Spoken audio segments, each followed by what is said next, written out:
In this tip of the day, let's take a look at the OneCNC tool library. In fact, let's focus on the benefit of using favorites, all right? So to access the tool library, let's head up to the upper left-hand corner, select NC, and then quickly select Edit Tool List.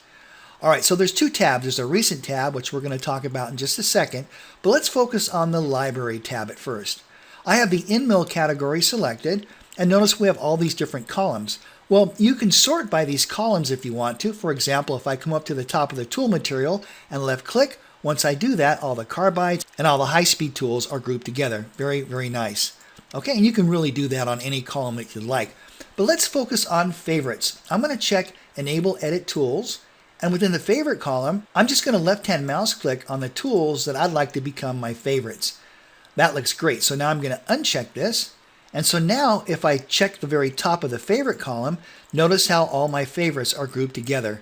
Very, very nice. And also notice too, if I go to my Recent tab, those favorites are also listed as well.